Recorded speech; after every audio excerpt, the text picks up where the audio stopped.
The thief had been flogged before, trying to escape. 100 lashes administered by the corporal. Man not without skill in using the cat of nine tails. But the thief refused to break. Yes, he took his punishment without making a single sound. Not a very good example for the assembled onlookers, both soldiers and civilians. And I could not let that insult to the crown to pass by unchecked.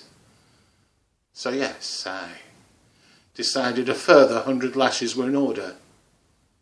This time I would administer them myself. Have you ever seen a man scourged, madam? It's never pretty.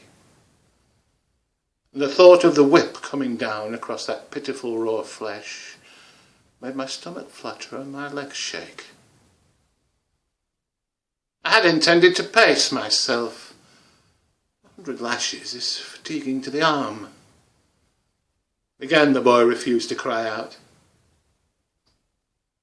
I wonder, did he hope to stir me to pity? If he did, he was sadly mistaken. I was hurting him. I could feel it.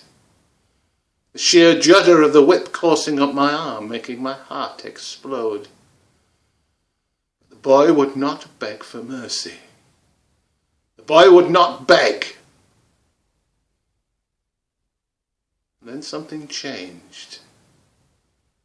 One of my men fainted like a woman, and the crowd barked into laughter. I think it was that moment I determined to bleed him to the bone. Suddenly the world narrowed down to my arm and his back, the whip connecting us both. Laughter changed. First to gasps, then to sobs. The crowd, they began to look away. They were horrified. Blind fools. I think that all they could see was the horror. I could see the beauty. I saw the truth. That boy and I. We were creating a masterpiece. An exquisite, bloody masterpiece. It was the most beautiful thing I'd ever seen. Truth carries a weight that no lie can counterfeit. I promised I would reveal myself to you, and I have. You think me a monster, no doubt. I know one thing, madam. I'm not the man that I once was.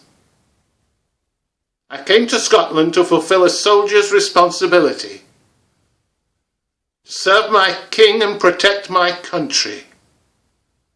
Instead, I find myself the watchman of a squalid and ignorant people, prone to the basest superstition and violence.